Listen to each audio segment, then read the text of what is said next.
todos los que ustedes quieran sumar a la lista. A las autoridades, una vez más, muchas gracias y un reconocimiento particular a ese espíritu que no cesa del doctor Germán Guillén, a quien conozco desde hace muchos años, y siempre ha tenido ese entusiasmo por llevar al público en general este conocimiento, que si bien de pronto pudiera parecer, gracias, que si bien de pronto pudiera parecer un tanto técnico y quizás aburrido para algunos de ustedes, créanme que es apenas el mínimo que necesitamos para estar en las disciplinas y ciencias forenses y en el derecho penal, en particular en el derecho penal, pero en todas las ramas del derecho.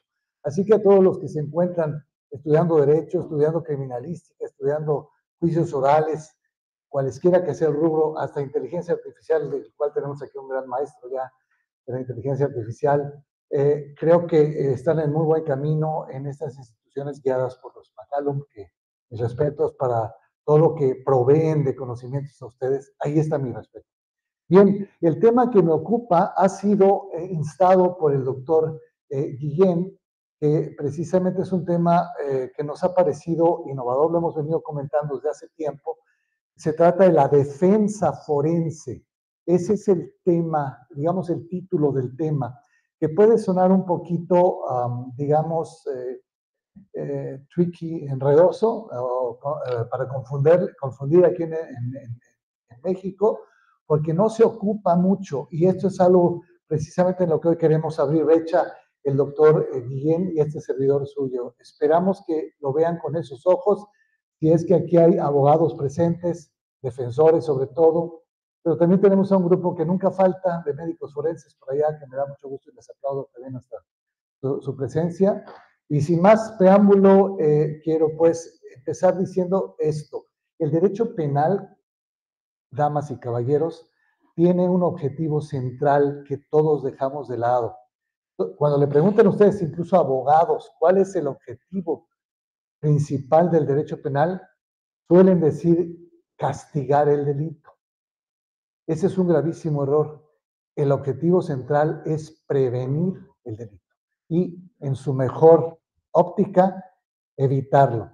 Entonces, lo que están viendo del doctor Hernández, de este servidor que también soy en materia forense, me dedico a la materia forense, ya lo hacemos cuando los hechos desagradables constitutivos a veces de delito ya se cometieron, ¿no? Ya cuando está el resultado fatal, que es el cadáver, o la víctima violada, o la víctima mutilada, que queda con vida, o defraudada, o lo que ustedes quieran, ¿no? Finalmente nosotros llegamos ya cuando la consecuencia ya está dada, y es precisamente a partir de esa consecuencia, de ese cadáver que queda, por ejemplo, de esa persona violada, hombre, mujer o demonio, ¿sí? Finalmente fue víctima de una violación, de un acto atroz, un acto animal a veces, y perdone que use este término, pero me parece que hay personas que tienen unas conductas que no podrían clasificarse de otras maneras. Comentaba con mi querido amigo el doctor Hidalgo, y decíamos que la prisión, que qué me parecía, y yo le contesté a bote pronto en el avión, veníamos en el vuelo justamente, dije, a mí la prisión no me parece que esté cumpliendo con la función de volver bueno, en primer lugar, de rehabilitar a la persona, ¿no? Porque todos sabemos todos los actos violentos por los que atraviesan y pasan las personas que ahí están. Mucho menos esperemos, le decía yo al compañero que fue juez, por cierto, uno de nuestros ponentes, le decía yo, jamás se va a rehabilitar a una persona, y mucho menos como sociedad lo vamos a reinsertar, porque ya le hicimos el cruz, ¿no? Ya lo hicimos y lo mandamos a la cárcel.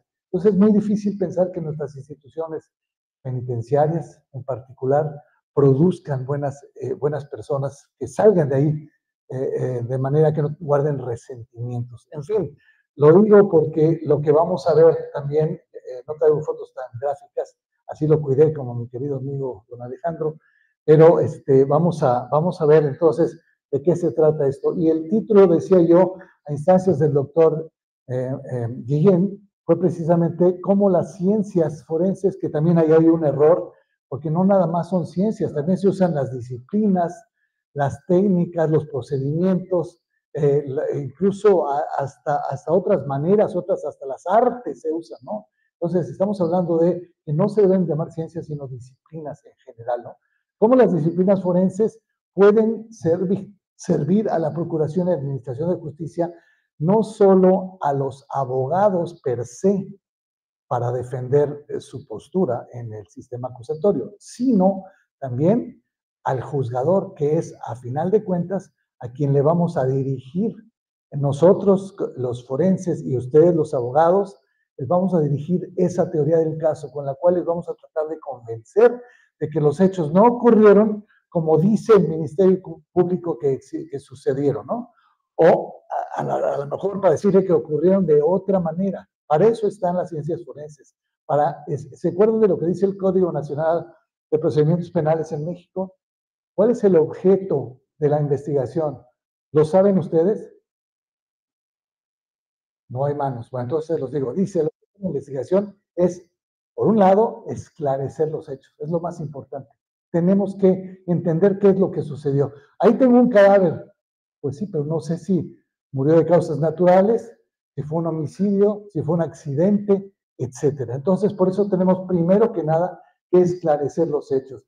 Y este esclarecimiento de hechos, aquí en México, desde la averiguación previa, ya se buscaba, se llamaba indagatoria, digamos que encontrar esos detalles que el doctor Alejandro y otros expertos en la materia pudieran decirnos desde la propia identificación, quién es la persona que murió.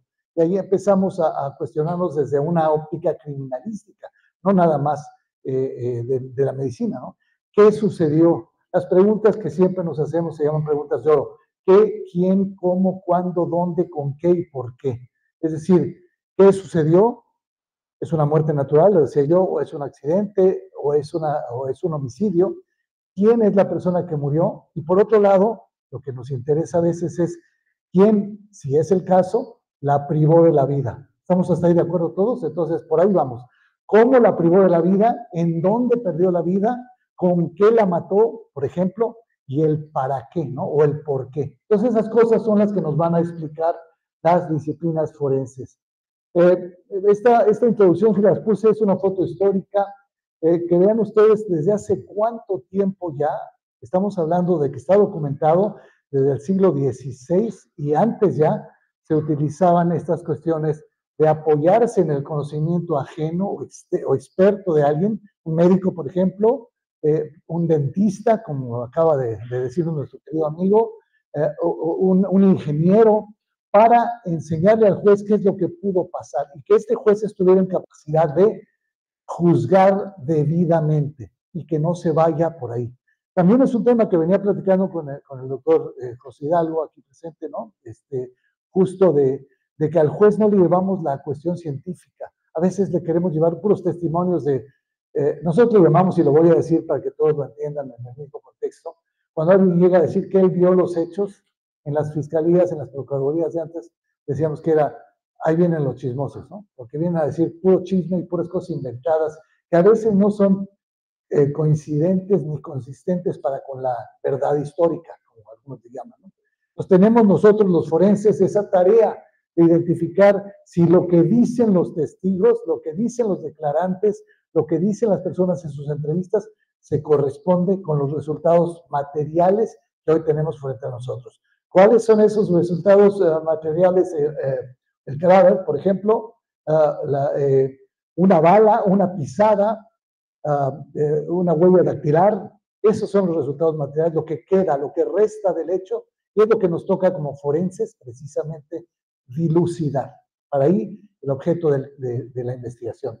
Bueno, entonces decía que desde hace mucho se utiliza el conocimiento experto, ¿no? Y a medida que avanzan, por un lado decía yo, la ciencia y la tecnología, por el otro, desgraciadamente, y siempre un paso adelante, al parecer, la delincuencia, ¿no? Los delincuentes nos llevan a la delantera en armamento. Yo he entrado y no me voy a dejar meter aquí el señor director, yo he entrado a lugares, señores policías, lo van a saber algún día, les va a tocar o ya les tocó, a donde entrenan a los delincuentes, a los malandros, ¿no? A la maña, como les decimos también en los lugares, los entrenan y les enseñan a disparar, ¿no? cosa que a veces en nuestras instituciones policiales ni siquiera nos dan con tanto ahínco. El tiro, por ejemplo, la preparación balística y eso. Yo he entrado a esos lugares, ¿no? Y es penoso ver cómo están más preparados a veces que nosotros. Así que aquí aprovecho la ocasión para decir, me ha tocado hablar he dado foros en varios lados y cuando hablamos del exceso de la fuerza, por ejemplo, ¿no?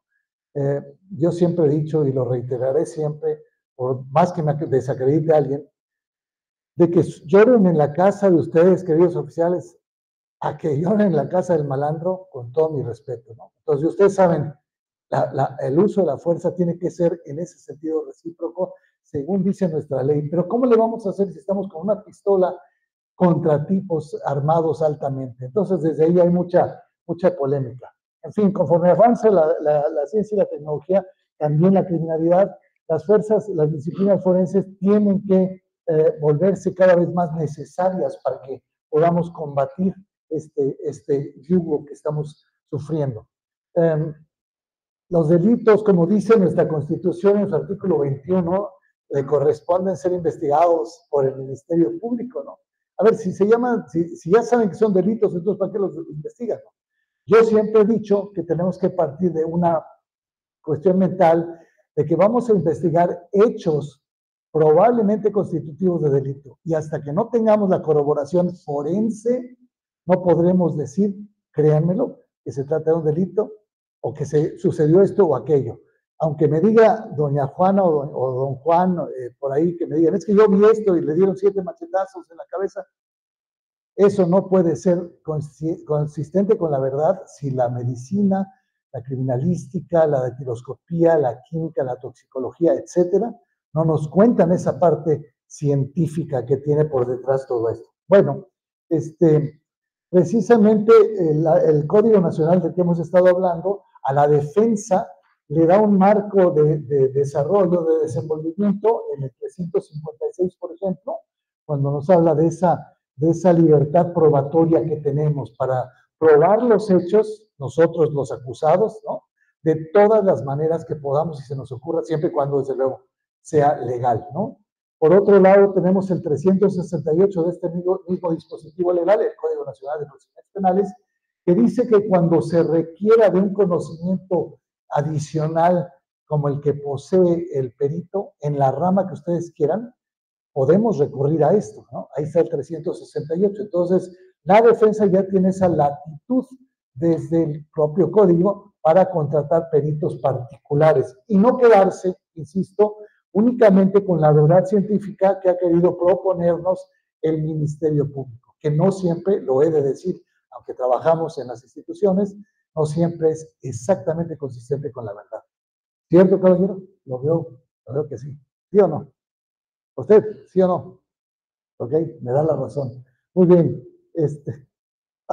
Cuando una defensa propositiva, como el título lo dice, se vale o se equipa o se refuerza con las herramientas del conocimiento forense, estaremos con la capacidad de conocer, por un lado, lo que el Ministerio Público investigó.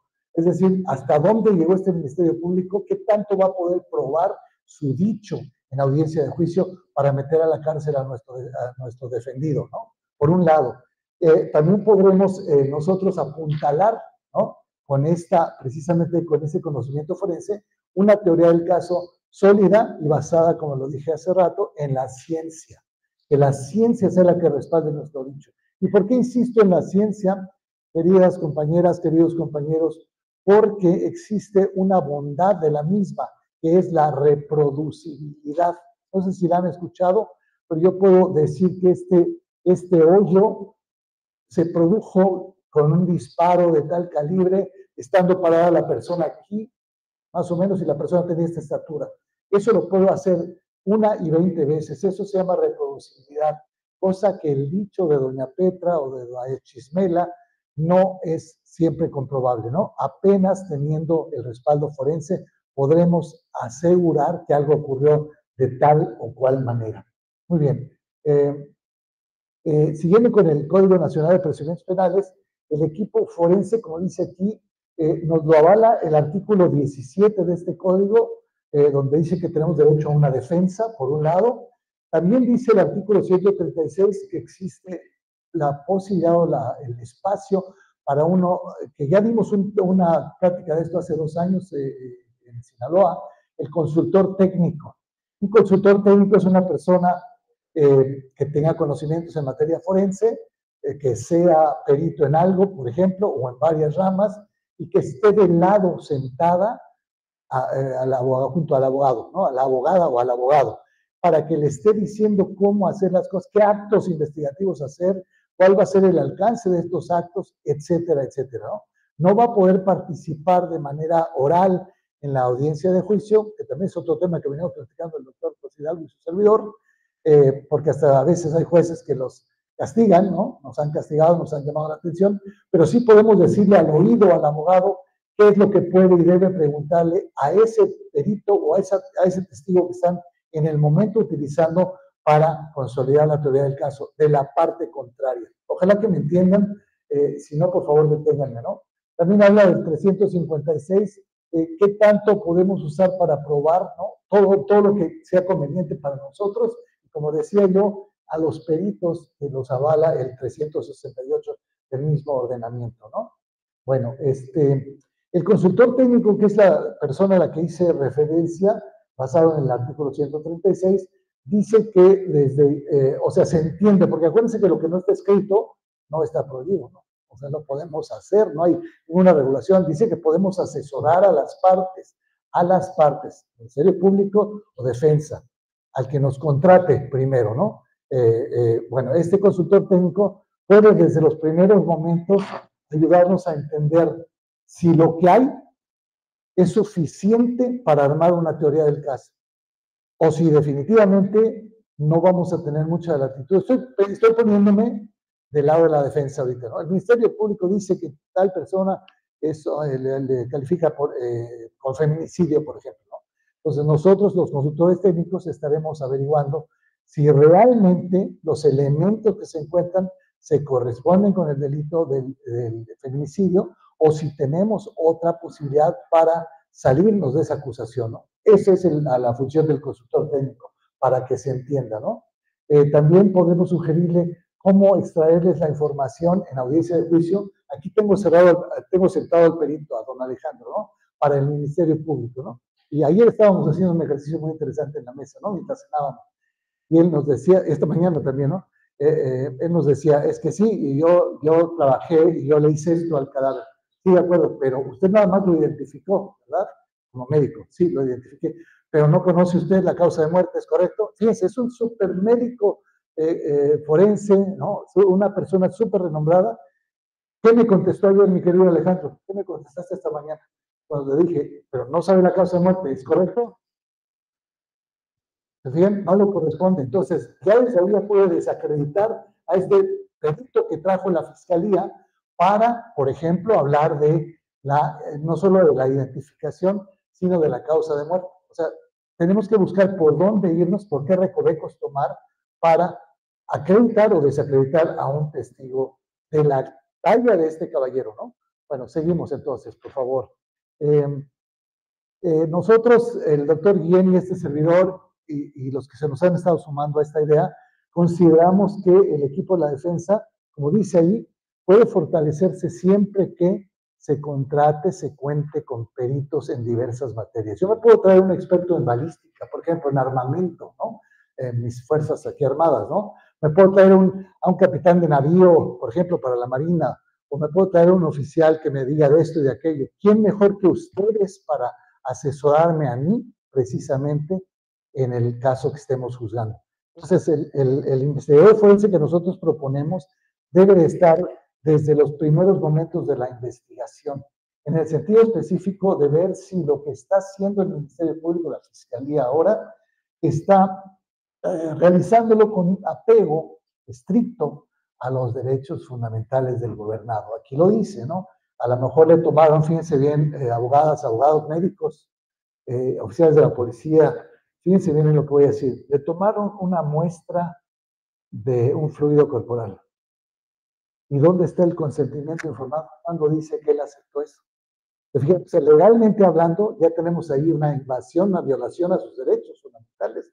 Y esa prueba la van a invalidar por ese pequeñísimo detalle, ¿no? Esos son los puntos finos en los que puede y debe un consultor técnico trabajar, ¿no? Bueno, estos expertos forenses pueden, que la defensa pueda contratar, además de dominar lo que saben, por ejemplo, medicina forense, por ejemplo, odontología forense, por ejemplo, balística o el tema que ustedes quieran, dactiloscopía, deberán conocer el cómo menearse en la arena o el ring que nos propone el sistema procesal penal acusatorio, que no es cualquier cosa, ¿eh? La verdad es que someterse a un interrogatorio y peor aún a un contrainterrogatorio, créanme que no le resulta fácil a ningún perito por preparado que esté. Entonces, con un Ministerio Público agresivo, ¿no? Imagínense cómo va a salir este perito hecho trizas. Por eso es importante que los peritos que la defensa contrate no solo sean los mejores médicos, que bueno, felicidades que sepan curar las enfermedades y atender a la gente. Médico, ¿sabe usted lo que es nuestro sistema de justicia penal? No.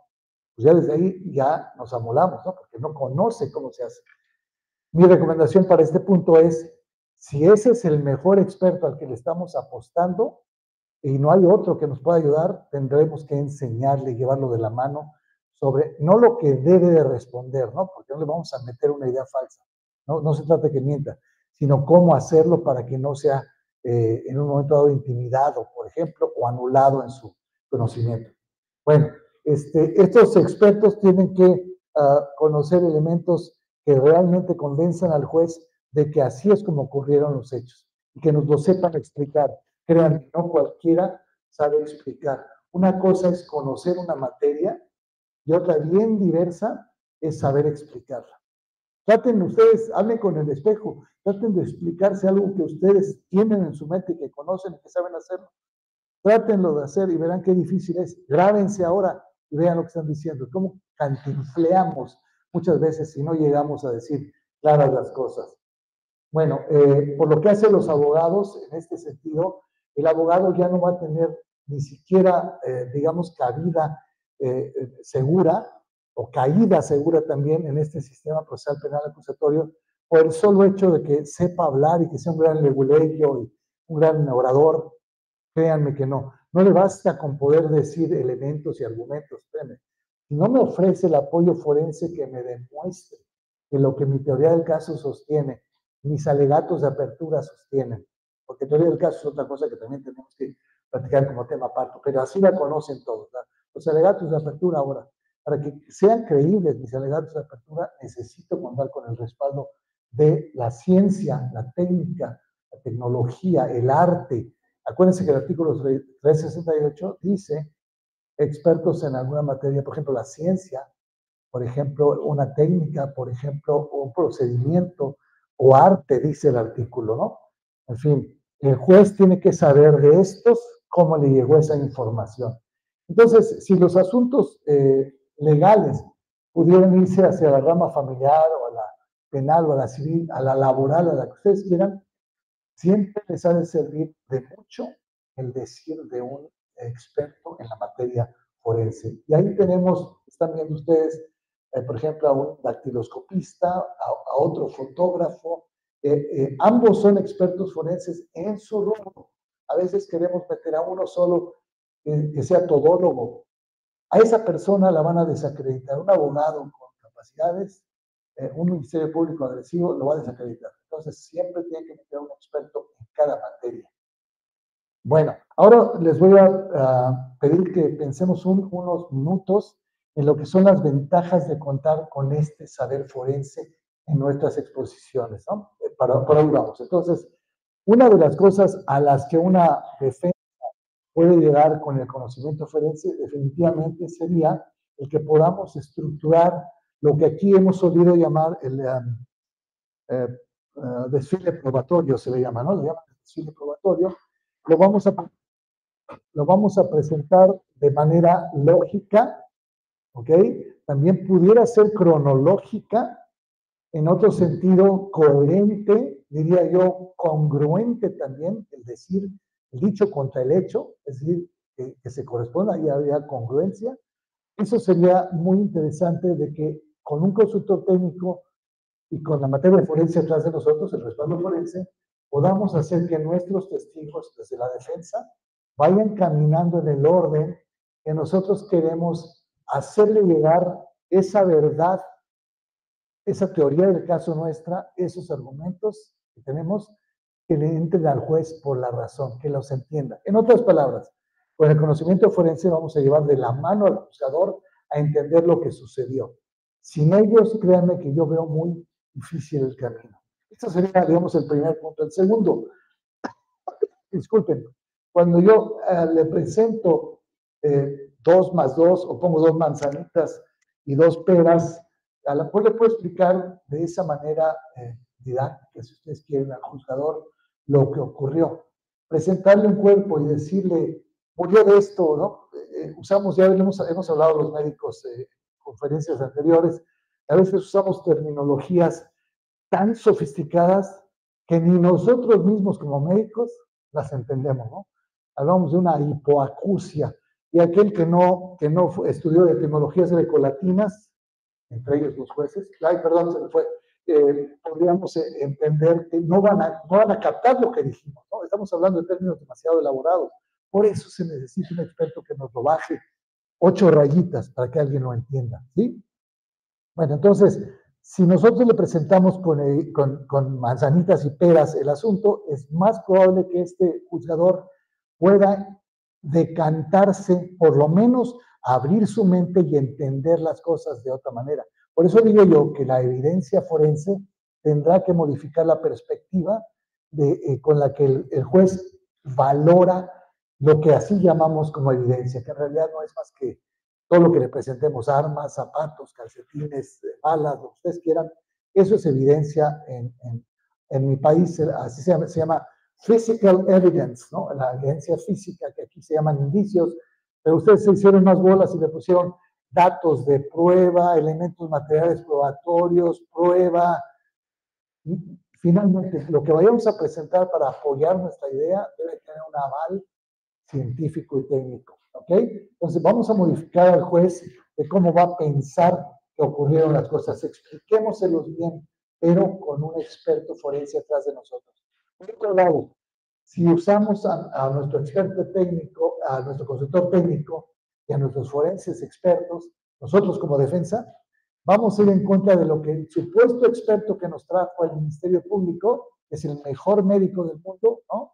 ¿Qué creen? Yo tengo una persona que le va a poder hacer llorar a parir chayotes, como dicen ustedes aquí en México, ¿no? En el contrainterrogatorio. Un buen contrainterrogatorio puede restarle credibilidad al dicho de aquel perito que nos presentó la fiscalía, por ejemplo, ¿no? Lo mismo ocurre para los que presentamos con la defensa. Un buen contrainterrogatorio nos puede aniquilar al perito, ¿no?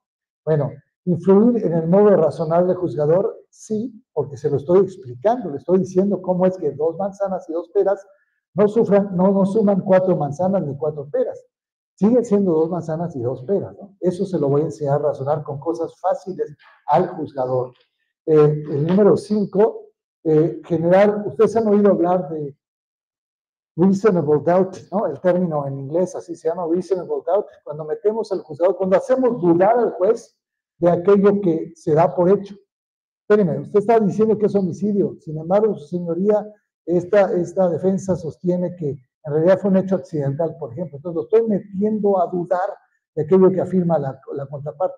Eso es meterlo a una duda en la cual no le permita asignarle una sentencia, digamos, una decisión. Precisamente. Recuerden que hay un artículo en el código que dice que solo cuando esté enteramente convencido el juzgador podrá decir que fue culpable. Cosa que me va a doler decirlo porque me voy a cargar enemigos, pero que no se respeta aquí. Aquí con el testimonio de Juana, ¿no? O de Pedro, ponen en la cárcel a una persona, ¿no? Espérenme, si ni siquiera está convencido, ni siquiera hay demostración científica. No existe eso, desgraciadamente no. ¿Qué es lo que peleamos nosotros? Bueno, entonces generar duda razonable en la mente del juez, sí, con un perito distinto al de la fiscalía, no puede hacer dudar de aquello en lo que ya está creyendo. Luego, por otro lado, podemos con nuestro consultor técnico, nuestros expertos en materia de forense, persuadir al juzgador de que lo que estamos diciendo se corresponde con la verdad y que no hay otra verdad, que la verdad que quiere vendernos la contraparte no es ni siquiera loable, ¿ok? Eso es persuadirlo en ese sentido, ¿no? Bueno, ahora pensemos en las desventajas de que cualquier abogado pueda no prepararse o no robustecerse con una defensa forense. Bueno, y entre otras cosas podríamos decir que los hechos, cuando llega alguien a decirnos, es que así, este señor llegó y le estampó tomó una piedra del suelo y se le estampó en la cabeza. Fíjense, a lo mejor en muchos juzgados van a dar por cierto este testimonio y con ello van a poner en la cárcel a una persona. Pero si no hay una persona con la capacidad de don Alejandro, mi amigo, o alguien más en materia forense, o un criminalista que pueda desdecir su dicho, se va a quedar con eso, ¿no? Entonces, solamente con el dicho, y decimos está colgado de alfileres, porque ni siquiera está prendido de la ciencia, sino con el puro dicho de los testigos, desgraciadamente es lo que va a usar el juzgador, ¿no? Para juzgar a alguien, para decir, asignarle culpabilidad. Entonces, cuando no nos preparemos con una defensa forense, puede hacer que efectivamente las cosas estén colgadas de puros alfileres. Yo, defensor, no traje a testigos expertos, a peritos, solo traje a 3 personas que dicen haber visto u oído o leído una carta. ¿Con eso quiere convencer al juez? Créanme que está muy débil. Por eso digo que está colgado de alfileres, ¿no? Bueno, el juzgador, por el solo hecho de que aquí está el experto en materia médica o allá está el experto en materia criminalística y son súper acreditados, son muy reconocidos mundialmente, bueno, en la Ciudad de México, donde ustedes quieran, ¿no? Es la máxima experiencia. Precisamente por esa acreditación, entre comillas, que le dieron a ese experto, el juez puede asignarle más valor a lo que dice el experto que a lo que dicen nuestros testigos desde la defensa. Por eso es importante que nos respaldemos desde la óptica forense. La duda razonable, otra vez, ¿no? Si no tenemos elementos forenses, ni siquiera lo voy a llevar un poquito cercano a la duda razonable, a que dude el juez de lo que está diciendo. Y por supuesto que los peritos, por su propia investidura por su propia acreditación, sus credenciales que traen, son expertos de la FGR o de la FGJ, etcétera, etcétera, ya por eso el juez les asigne valor. Entonces, de ahí la importancia de la óptica de apoyo forense. Bueno, ahora, por último, sobre esta parte, que ya se van a deshacer de él, ¿no? Por último, vamos a reflexionar un poquito al efecto que produce lo que a veces suelen llamarle algunos evidencia forense, ¿no? En los juzgados. Cuando nosotros llegamos y presentamos, a mí me ha tocado asistir a juicios, yo me llevo muñecas, por ejemplo, que las forramos con borra, dummy se llama, ¿no? Para enseñarle al juez cómo es que, por dónde entró el balazo, o cómo es que repetimos digamos, hacemos una reactuación ahí de cómo ocurrieron las cosas. Es importantísimo eso para poner al juzgador en cómo le presentamos la evidencia, para que él entienda cómo se presentó este efecto, ¿no? Ahí están viendo los calcetines de los que me refería en esa imagen, ¿no? Por ejemplo, si yo llevo los calcetines o una bala o una parte de lo que quedó del hecho, va a ser mucho más gráfico para el juez en audiencia que explicárselo verbalmente. Claro, tengo que hacer las dos cosas, pero siempre es mejor decir qué le extraje yo a ese calcetín, por ejemplo, qué se le extrajo, qué le parece a ustedes, nada más la talla o el desgaste del calcetín. Fíjense cuántas cosas le puedo extraer a ese. ¿Qué les parece ADN? ¿Qué les parece pelos? ¿Qué les parece fibras? ¿Qué les parece sangre, semen, excremento, orina, sudor, lo que ustedes quieran? En Costa Rica, comentaba con mi amigo, hay una experticia que se llama odorología. Fíjense, que tiene que ver con el aroma, la pestilencia, para no llamarlo de las patas apestosas, ¿no? Pero bueno, ahora tenemos como una materia forense también, ¿no?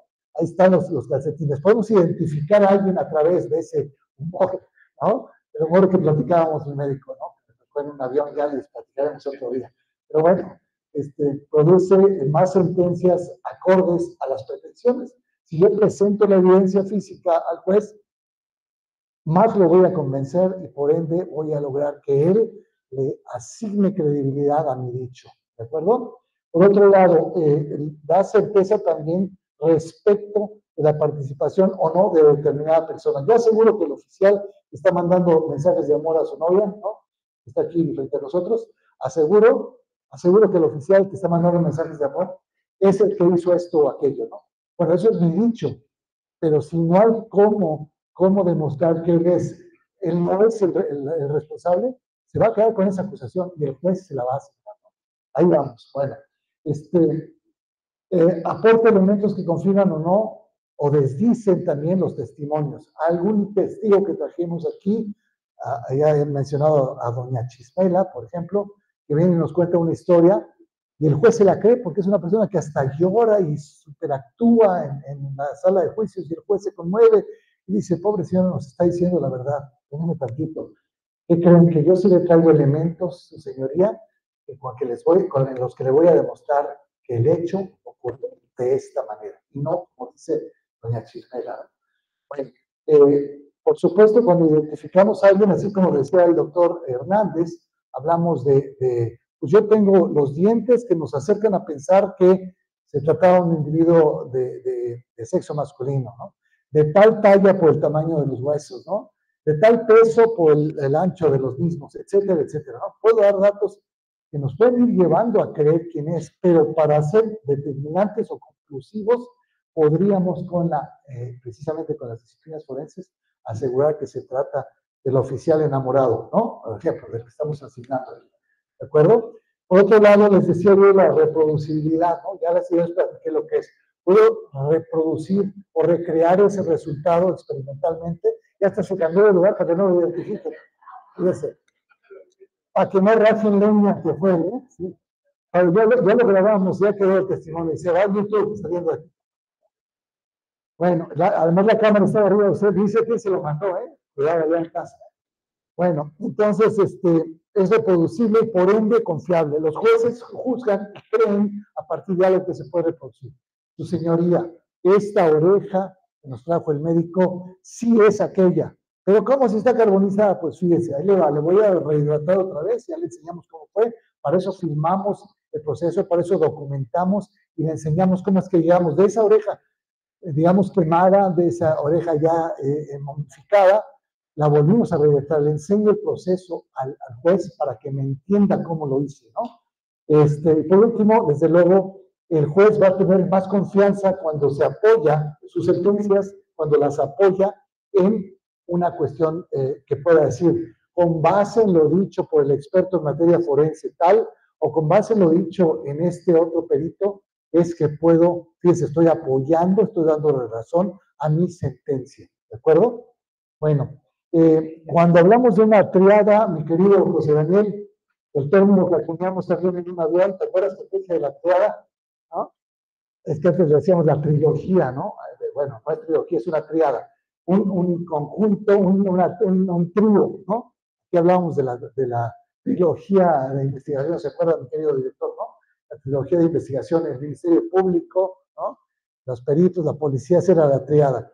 Para la defensa, esta triada tiene que ver precisamente con el consultor técnico, el abogado y los peritos. Esta es la triada que le puede dar fuerza al criterio de investigación de la defensa. ¿Okay? Entonces es un trabajo conjunto que vamos a hacer. Bueno, ahora vamos a esbozar para que ustedes conozcan abogados y también aquí algunos que no se han metido en esta materia, nuestras guardias nacionales, nuestros miembros de las Fuerzas Armadas, los de seguridad ciudadana, los de seguridad pública, seguridad nacional y público presente. Algunas cosas son meramente esbozadas para que conozcan que hay estas y muchas más áreas forenses en las cuales puede solicitarse el apoyo. Por eso me permití nada más seleccionar algunas cuantas. No es una clase de criminalística, así que no vengo a enseñarles eso, pero sí a darles una orientación sobre las posibilidades del conocimiento forense. Entonces comencemos con un señor que creo que es tío de aquí de Alejandro Hernández, ¿no? Pero es de allá, ¿cómo que no? Ah, perdón, pero no heredó nada, ¿verdad? Bueno, a este señor, por ejemplo, o a cualquier otro, y abajo no sé si saben quién es. ¿Alguien sabe quién es el de abajo? pues no está en los cielos, mire dónde está, ¿no? ¿De dónde acabó, no? Pues ahí tienen a Amado Carrillo, efectivamente, ¿no? Y ven arriba al señor, aquel que ya, el innombrable, pues, ¿no? Podemos hacerles perfiles criminológicos, perfiles criminales, ¿no? Estudios psicológicos. ¿Para qué cada perfil, por ejemplo? Tenemos que entender cómo es que funciona la mente de esa persona. Y esto nos puede servir desde la defensa, por ejemplo. En unos instantes voy a citar lo que dijo el abogado del Chapo en alguna ocasión, pero estoy explicando qué es el perfil criminológico.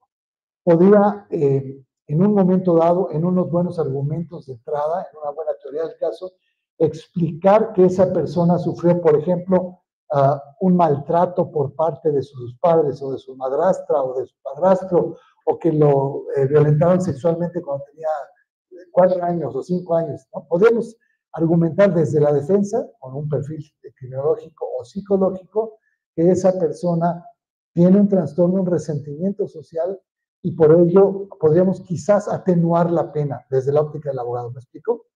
Usted no puede entender porque usted ya está comprometido, compañero, pero los demás creo que sí, ¿no?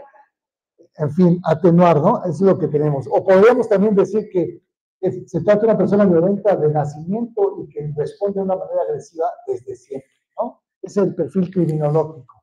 El informe psicológico o dictamen psicológico, por otro lado, puede explicar un poquito el porqué de las conductas o el comportamiento de alguien desde el orden psicológico o psiquiátrico, como digo yo. Puede ser una enfermedad, puede ser un padecimiento congénito o adquirido, etcétera, ¿no? Eso es lo que podemos explicar desde ahí, efectivamente, para que busquemos atenuar la pena desde el lado de la defensa, o en un momento dado modificarla para que sea otro el castigo que se debe. Es el informe psicológico.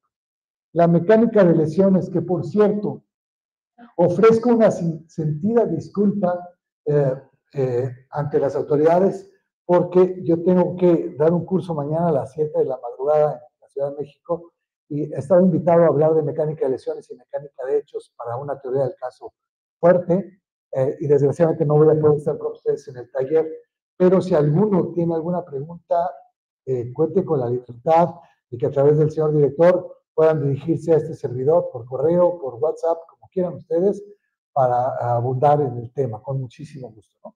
En fin, hablamos de mecánica de lesiones, que es una, digamos, voy a llamarle así, una especialidad o una experticia que puede realizar el médico forense en particular, pero también el legista, son cosas distintas, para personas en vida o personas sin vida ya, cadáveres, determinar cómo es que esas lesiones se produjeron, qué tiempo tienen de haberse producido, qué objeto les produjo esa lesión. Por ejemplo, la piedra de la que hablaba, qué características deja en la cabeza, un hundimiento, ¿no? Superficie áspera, todo eso lo tiene que explicar un médico desde la mecánica de lesiones. Y de ahí me sumo a lo siguiente, que es la mecánica de hechos, que esa le corresponde al criminalista, que no se puede hacer la mecánica de hechos si no hay previa una mecánica de lesiones. Como el criminalista, por más que haya recibido cursos de medicina forense, no es médico forense, es un criminalista, entonces tiene sus limitaciones. Repito y concluyo esta parte. La mecánica de lesiones explica cuáles fueron los mecanismos puestos en juego para lograr un resultado determinado con cambios en el mundo material, explicando qué objetos fueron los que vulneraron los tejidos, por ejemplo, ¿no? Ahí está la mecánica de lesiones. En tanto que la mecánica de hechos es qué maniobras, fíjense bien, no qué objetos, qué maniobras se pusieron en juego para llegar a esos resultados. Y esa es la que sigue, esta mecánica de hechos. Ya, estos programas los usamos nosotros. Hablaba el doctor de Claramex y del Face Mask y no sé qué otras cosas. Lo teníamos nosotros, pero ahora usamos uno que se llama Poser. No sé si ha oído, mi querido amigo. El Poser es una maravilla, cómprenlo, nada más cuesta como $3,000. O sea, pero vale la pena tenerlo ahí en Pepito, lo encuentran en 25 pesos, ¿no?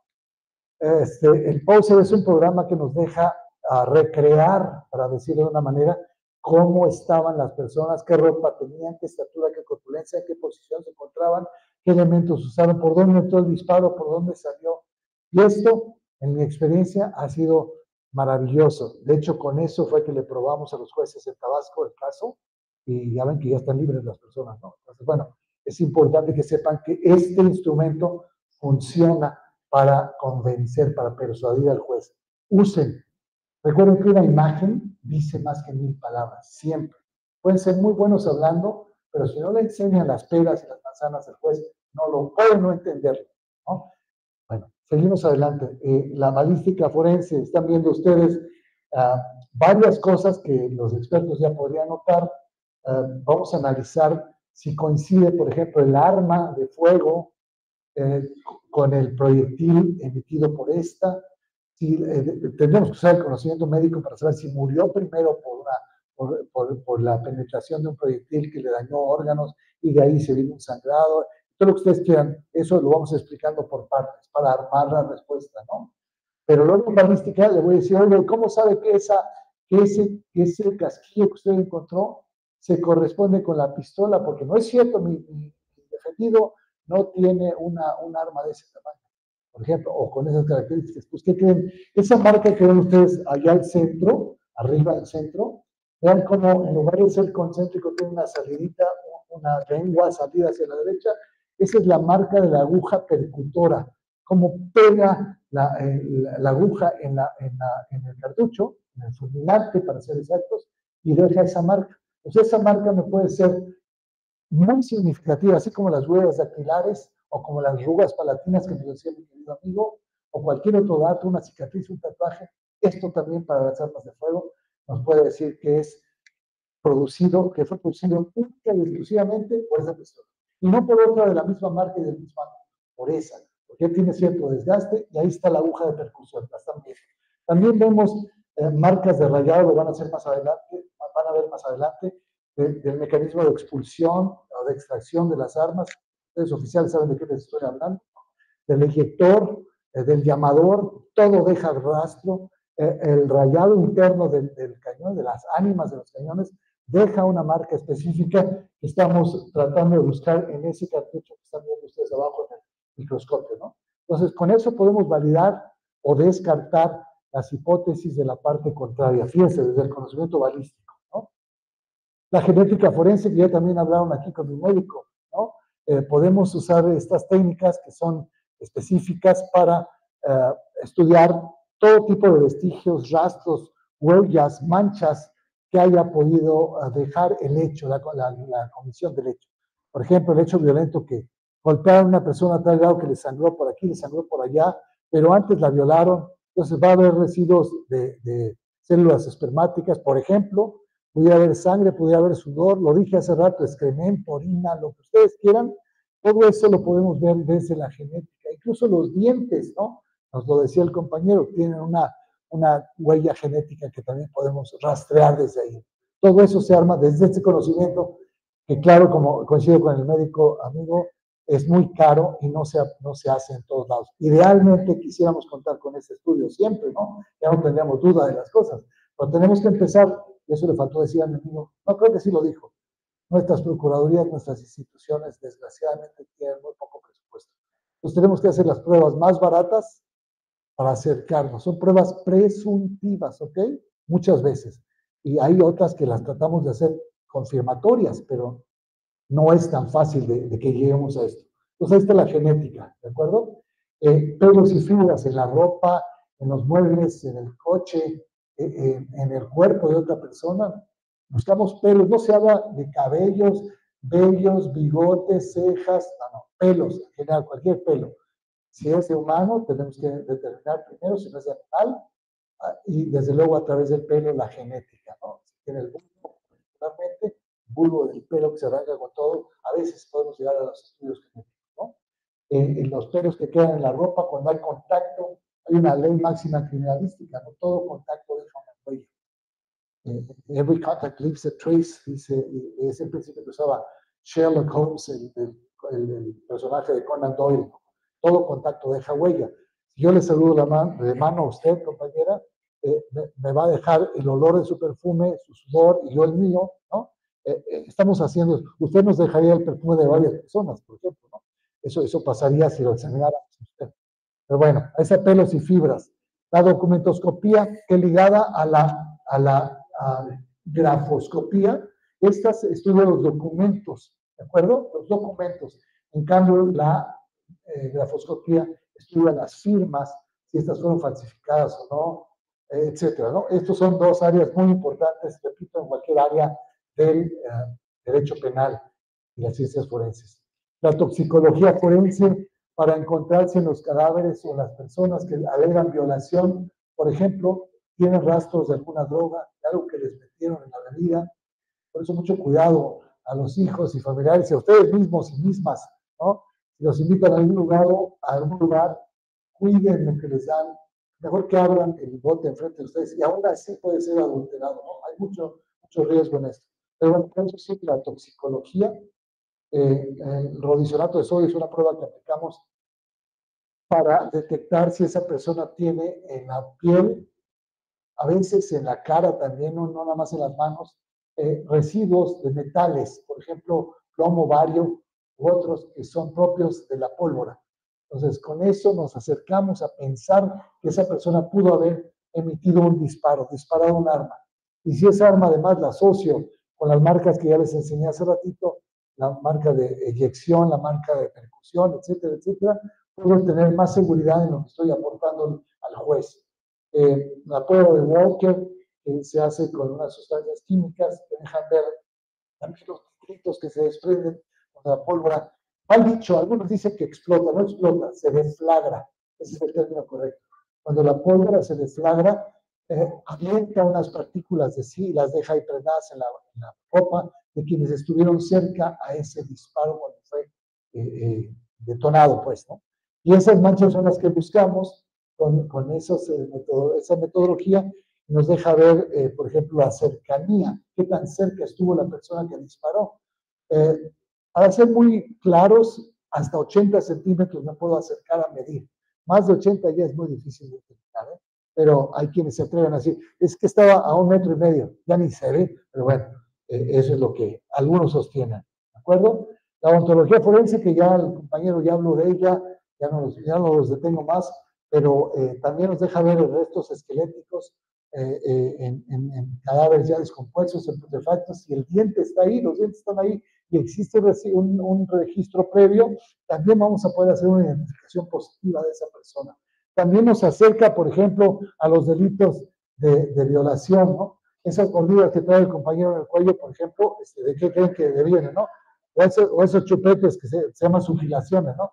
Bueno, también podríamos llegarle por ahí a saber y a identificar quién es la persona que los dejó, ¿no? Ahí tienen la odontología forense para que nos funciona también. La fotografía, que en todos los casos debe acompañarnos a documentar lo que hacemos siempre, créanme, defensores o ministerios públicos no se pueden ir sin tomar fotos, porque es la mejor manera de asociar lo que estamos viendo para con los hechos. También hay video, por cierto, son técnicas de fijación, fotografía fija, video, maquetas, por ejemplo, planimetría. Ahora usamos, por ejemplo, ¿qué creen que está haciendo el compañero? Mandando su ubicación para que no le peguen agruras en casa, ¿no? Pues no es que estoy en una conferencia, ¿no? Por ejemplo, eso se llama geolocalización, ¿sí? Esa es otra manera de fijar en dónde estamos, ¿no? Son medios de fijación. ¿A qué los invito? A que siempre hagan una explicación detallada ante el órgano jurisdiccional de lo que hicieron, de por qué lo hicieron y qué se encontró con ello. Ahí está el perito, igual a este servidor, a mí me gusta hacer eso, siempre les decía yo, llevo mis muñecas, digo las de veras, las muñecas de plástico, y no las inflables, esas no las uso, ¿no? Estoy hablando de otras muñecas, ¿no? Para demostrar cómo ocurrieron mis domis, para demostrar cómo ocurrieron los hechos. Siempre llevamos eso, llevamos cintas métricas, llevamos hilos de colores, llevamos señaladores de láser, llevamos incluso antenas de coches, ¿se acuerdan? O cosas similares para señalar y apuntar, ver la trayectoria. Es muy, muy útil demostrar así las cosas al juez. Y por eso les decía, lo razonable está respaldado en el artículo 359 del Código, donde dice que el juez solo puede asignar responsabilidad si está convencido más allá de la duda razonable. Bueno, finalmente ya estamos ahora sí acabando. La prueba pericial en la defensa para ustedes. Permítanos recomendarles de corazón que es mucho más probable que ustedes convenzan a un juez si usan el apoyo forense. Y siempre imágenes, videos, modelos en tercera dimensión, también es muy claro para una defensa sólida. Pues bien, eso es todo por parte de este servidor, en la esperanza de que no haya muchas preguntas, porque ya se quieren ir a comer y ya los aburrimos, pero estoy dispuesto a lo que ustedes quieran. Muchas gracias.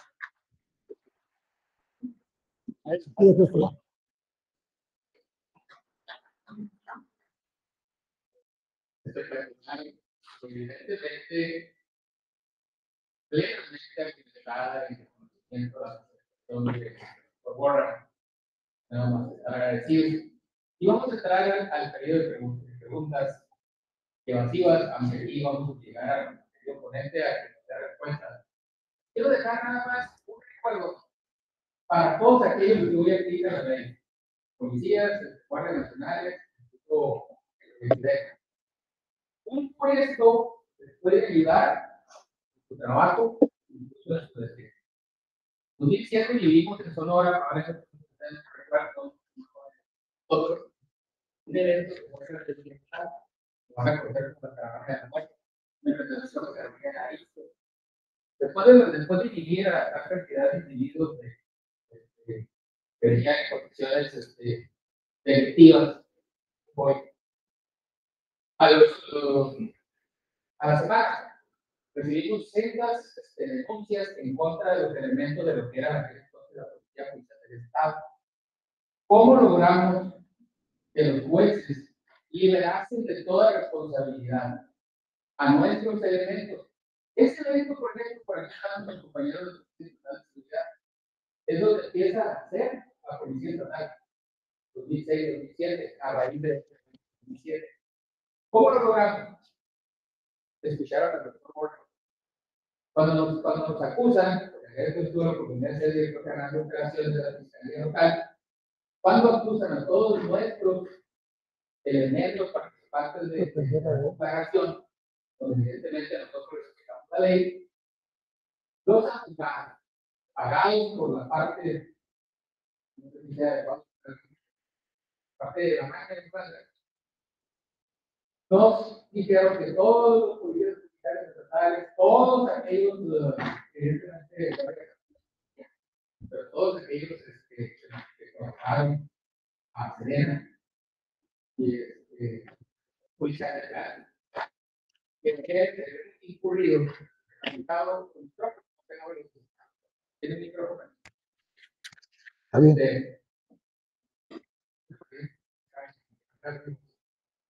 Nos acusaron de uso excesivo de la fuerza, porque obviamente abatimos más de. ¿Cómo fue la defensa y donde el dato para terminar? Nuestro pertrechos de despliegue de imagen tenía para lo cual significa que ustedes esa vaina no tiene potencia de traslado, no importa y la potencia del juego que ellos tenían y la nosotros teníamos más aire. Ellos tenían más. Tú con este, ¿no? Con ese, y otra con el público, ¿no? Para eso, ¿no? Con estas, con estas. ¿Con qué? Con esto que pasa, y luego con el público hacia allá.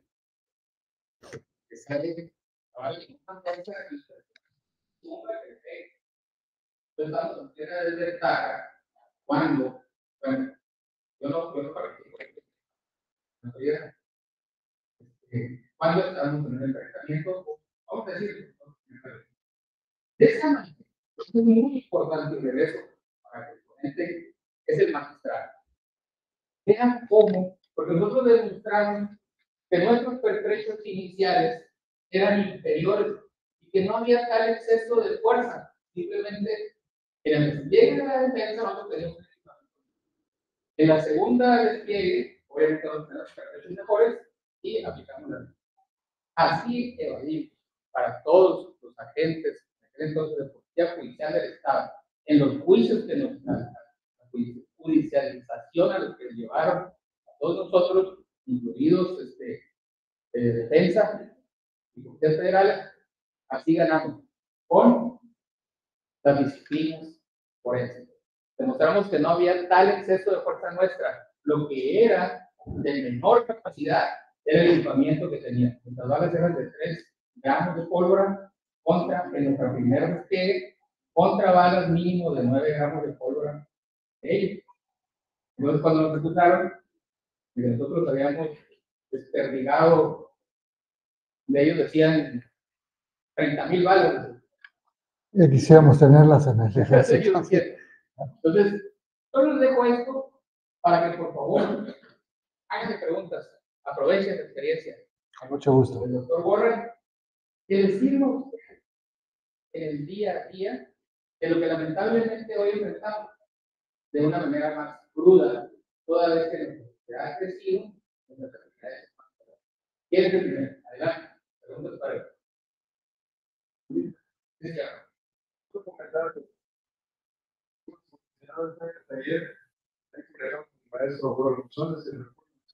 Claro que sí, mi querido maestro. El libro de Carlos maestro. Sí, fue mi maestro. En la parte de la pasta dice, buscar la verdad que punto de es penetrar por un cuerpo donde la única posibilidad es Correcto. y luego veo esos innovadores de los pies de la diferencia. Ahora, en el siglo XVI y XVII la medicina es los países de la misión y otros hacen y luego en el siglo XIX han todos con y eso es lo que y eso es lo que entonces iban a utilizar de gran Conan Doyle. Claro, claro.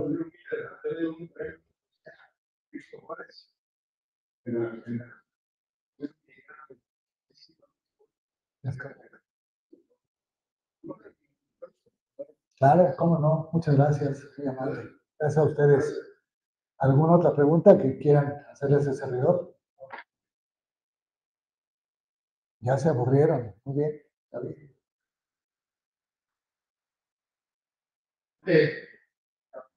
¿Vale? Ah, perdón. Va a defender a su compañero seguramente, pero no hay defensa aquí pública. Buenos días, doctor. Alberto Mora. Placer. En primera instancia, agradecer su ponencia, tomar en consideración el objetivo de la misma. Quiero hacer una pregunta. De los diversos especiales que anunció, ¿usted cuál considera que sería la pericia forense por excelencia, con bajo valor objetivo y que sea rápida y al alcance de todos? Dígame usted, ¿para qué caso? En este caso, en materia de Bueno, pues la criminalística, porque va a demostrarnos el principio del intercambio. Por ejemplo, coche rojo le pega al coche blanco, la pintura roja se queda en el blanco y la blanca se queda en el rojo. Por ejemplo, desde ahí el principio de correspondencia de la criminalística. Si estamos hablando de la causa de muerte, en la medicina definitivamente en conjunción con la criminalística, para explicar que esa persona que dice que iba de pasajero, porque nos han pasado, hemos visto casos de esa naturaleza, que mueren todas las personas porque venía hasta el gorro del alcohol y se cambia con uno de los muertos, ambulante, se cambia de lugar. A ver, y de verdad creo que somos tan ciegos en la medicina y en la criminalística para no darnos cuenta, por ejemplo, de las marcas que deja el volante o de la cabeza en el vidrio, esos son hechos de tránsito. Entonces, yo creo que la respuesta a su pregunta es ninguna por sí sola, sino todas. Depende de qué. Pero probablemente la criminalística sea la que pueda darle un esbozo general de cómo están las cosas, pero no solita. Tendré que apoyarme en la medicina, en la odontología, en la dactiloscopía, etc. Por ahí estaría mi respuesta para usted. Al contrario, con mucho placer.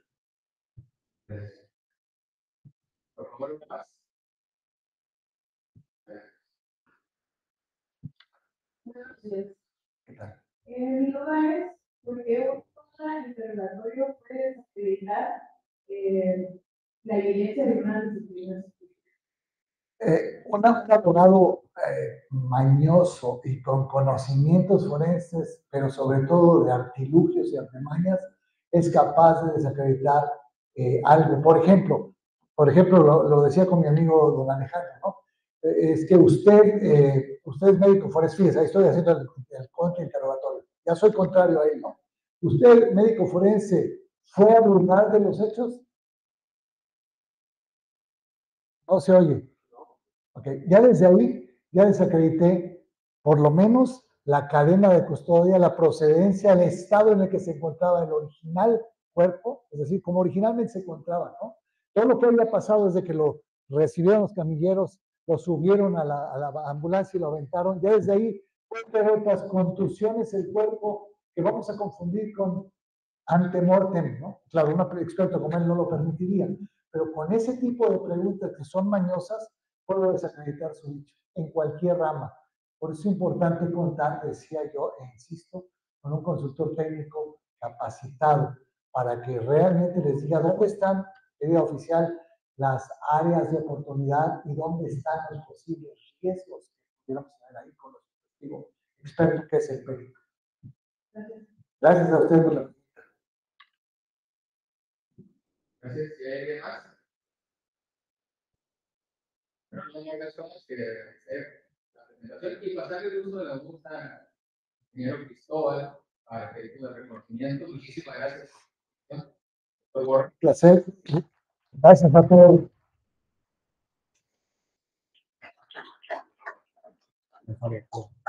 Muchas gracias. El Consejo Directivo Universidad Hispana otorga el presente reconocimiento al doctor Edward Borra González por su valiosa participación con la conferencia magistral en la 10ª edición de la Cumbre Mundial de Ciencias Jurídicas y Forenses, firmado el día 7 de marzo del 2025 en Hermosillo, Sonora, México, firmado por el doctor Germán Guillén López, parte del comité científico, director del comité científico, el doctor Ezequiel Macalón Niebla, nuestro rector, y por mí le entrego el presente reconocimiento. Muchas gracias, ingeniero. Muchas gracias. Reconocimiento para ustedes. Muchas gracias a todos ustedes. De este tema. Espero que les haya en algún sentido invitado a pensar en este concepto de la defensa forense proactiva y propositiva. Gracias a todos, ingeniero Macalón y su hermano. Gracias. Sí, cómo no.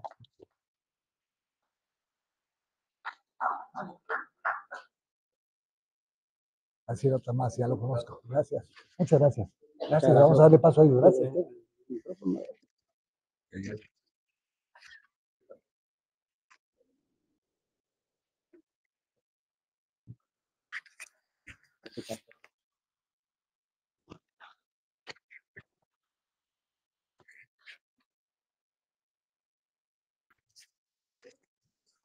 Muy buenos días.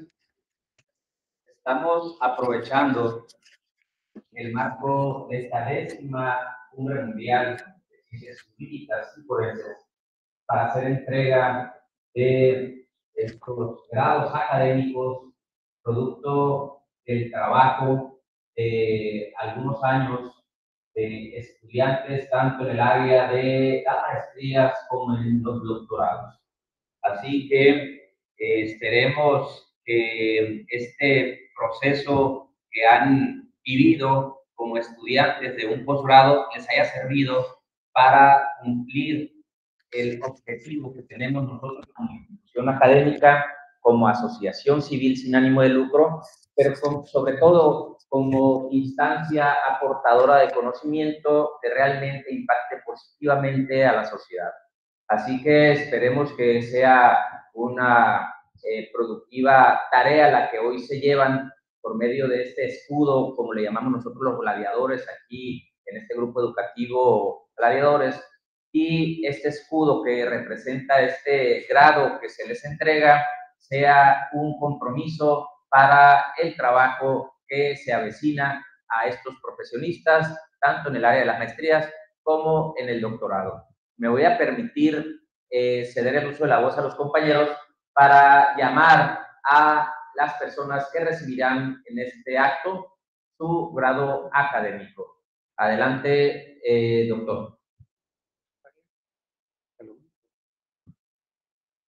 Muchas gracias, señor rector. El Instituto de Ciencias Jurídicas y Forenses otorga a Acuña Carrasco José Antonio el grado de maestro en juicios orales. Entonces, tan amable, ¿verdad, por favor?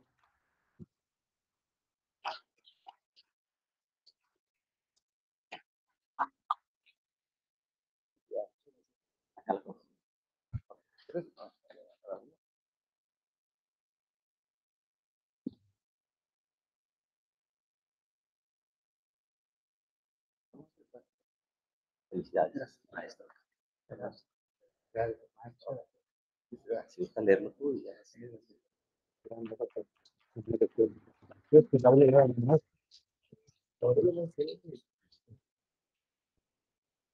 El Instituto de Ciencias Jurídicas y Forenses otorga a Solano Encinas Omar Rodolfo el grado de maestro en juicios orales.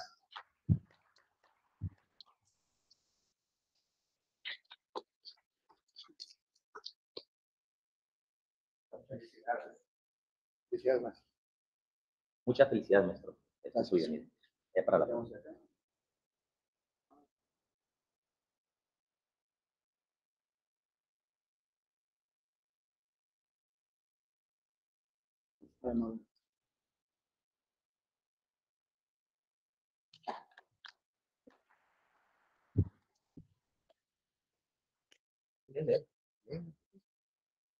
léelo tú y ya para allá. Con mucha ilusión, merecidísimo. Doctora, bienvenida al claustro de doctores. Sandoval Morales Angélica. Adelante, doctora.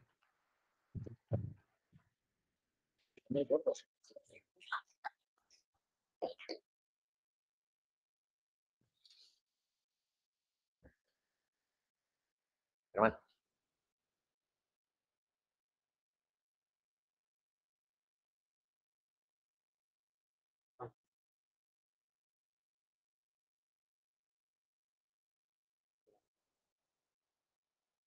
No lo dejes suyo. No lo dejes suyo, que le costó mucho trabajo. Doctora, felicidades. Muchas felicidades, doctora. Muchas felicidades. Quiero decirles que han sido arduas las labores y trabajos que hemos venido realizando en esta Cumbre Mundial de Expertos Forenses en esta 10ª edición. Y alguien que ha estado muy ocupado en ello ha sido el doctor Germán Guillén y todo el equipo de trabajo, al grado de que pues no está muy bien enterado de lo que sigue, y en este caso nos permitimos, con su permiso, doctor, otorgar un reconocimiento a una persona muy valiosa para todos estos proyectos, todos estos trabajos que venimos realizando, también con el permiso de todo el equipo de trabajo que tenemos, y con la venia y obviamente por decir así, el voto unánime de todos los compañeros miembros del comité científico. Queremos dar este reconocimiento sorpresa a una institución que para nosotros es un baluarte en Sonora, pero que también es una aportación de las ciencias forenses a México. Así que este reconocimiento significa para nosotros algo muy valioso, que es un doctorado honoris causa. En esta ocasión es el 4º doctorado que entregamos. Los anteriores han sido igual a figuras nacionales e internacionales, como es el doctor Manzanera, la doctora Lima Malvido, y el doctor Martín Barrón. Hoy es un honor para mí hacer entrega a este 4º doctorado honoris causa. Me voy a pedir de favor al doctor Raúl Guillén que nos diga quién es la persona en quien recaerá esta 4ª distinción tan importante en estos 15 años. Solo estos doctorados se han otorgado, y el comité científico, obviamente con el rigor que le identifica, seguirá otorgando estos reconocimientos únicamente a aquellas personas que realmente hayan aportado a las ciencias forenses de nuestro país. Le cedo el uso de la voz al doctor Raúl Lía. Buenas tardes a todos. Para mí es un gran honor. Sinceramente estoy sorprendido, no sabía. Creo que Germán Guillén, pues, en mi opinión personal, independientemente de la familia, reconozco su trayectoria. Realmente el trabajo intenso que ha tenido Germán durante 30 años, yo creo más, o más, sin lugar a dudas, en mi opinión, lo merece. Egresado de la Universidad de Sonora, hizo una maestría en el INACIFE, hizo un doctorado en Salamanca, tiene publicaciones internacionales, nacionales, conferencista, ponente, director de tesis, etcétera, etcétera, etcétera. Me consta la ardua labor, el compañerismo académico. Yo sinceramente le reconozco su gran trayectoria, ¿sí? Y sin lugar a dudas, le quedan muchísimas satisfacciones más. Es un gran maestro, un gran amigo, ¿sí? Y para mí es un gran placer. El Instituto de Ciencias Jurídicas y Forenses otorga a Germán Guillén López el título de doctor honoris causa. Felicidades.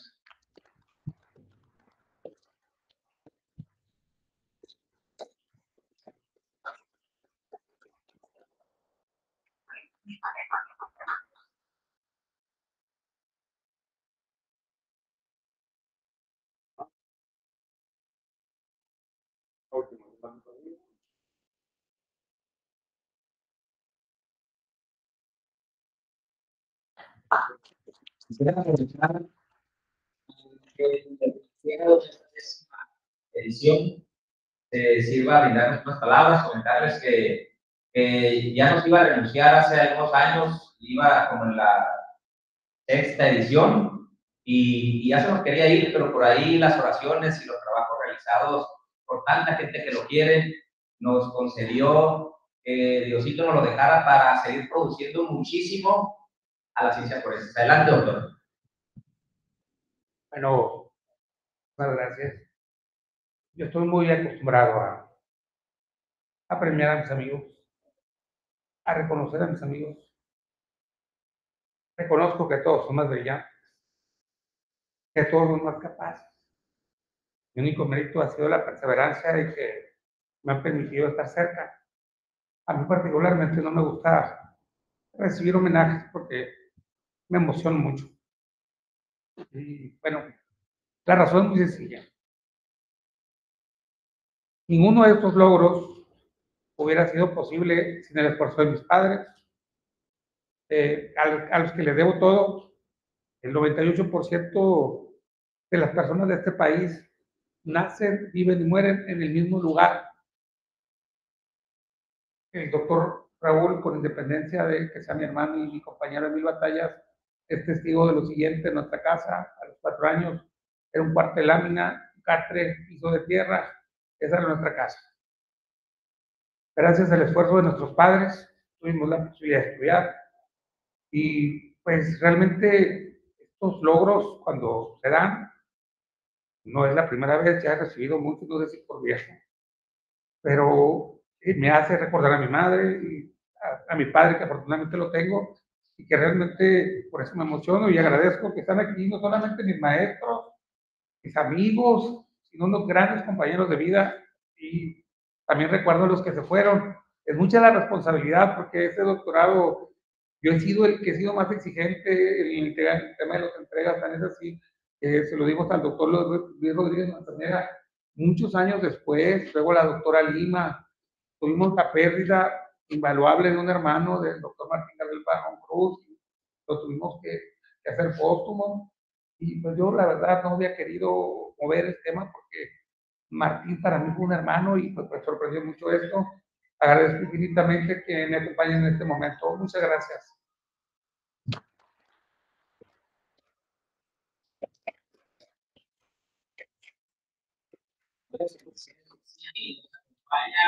Los que hoy reciben su grado para la foto oficial. ¿Gusta pasar?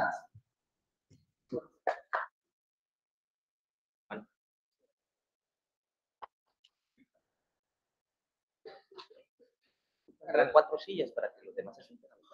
4 sillas, sí. Sí, por favor. Resumirlo.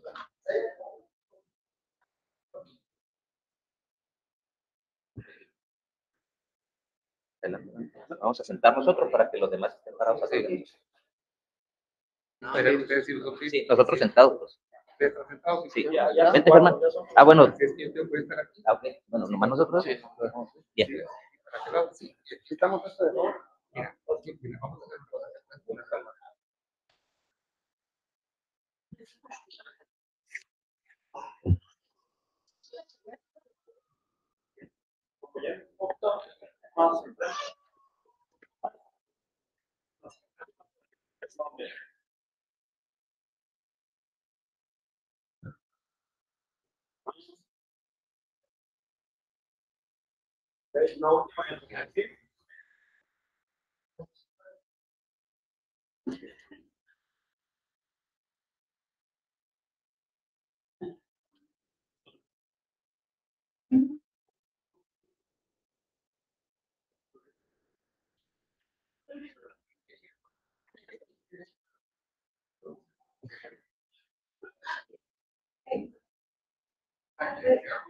Quisiera pedirle por favor a los ponentes del día de hoy si nos acompañan en esta foto, por favor, los ponentes para celebrar este acontecimiento.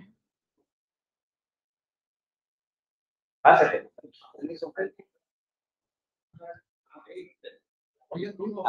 Primero, sigue estas así y también con ellos. A todos mis compañeros, señor doctor, regresamos a los trabajos a las 3:30, por favor.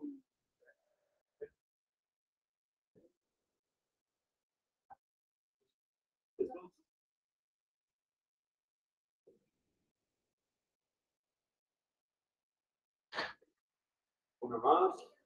No, tiempo. Bien. Ahora la fila atrás un poquito más para acá. Ahí estamos bien. Encima.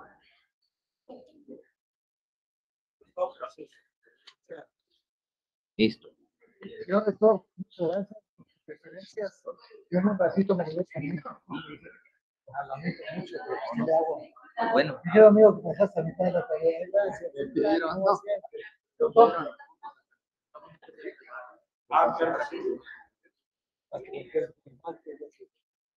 Yo te voy a tomar fotos a ti.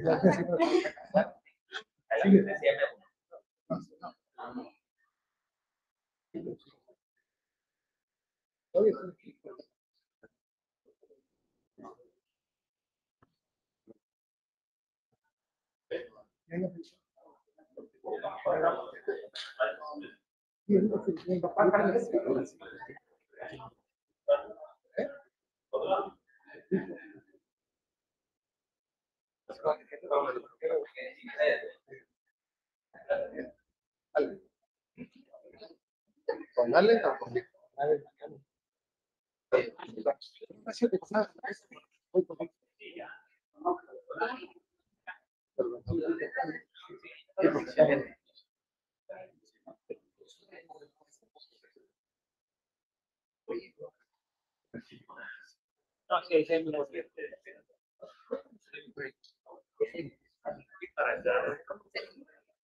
¿Salió ya? Sí. Sí. A ver. Bueno, bien, porque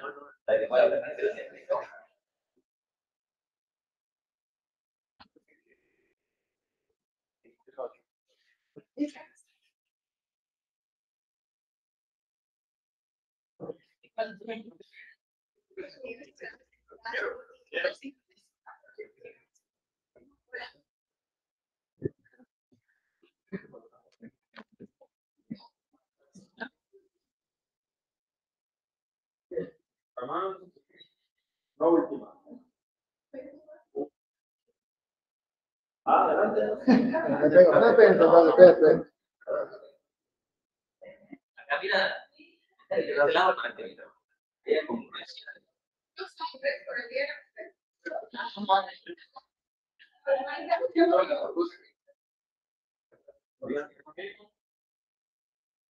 No.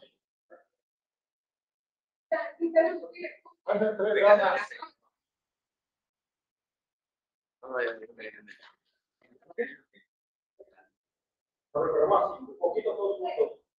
Ahí estamos bien. Bien. Gracias. ¿Quiere que movamos la mesa? No, no,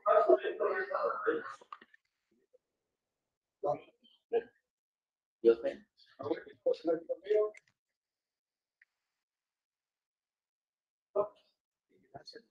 A ver, yo quiero una con mi compadre. Muchas felicidades.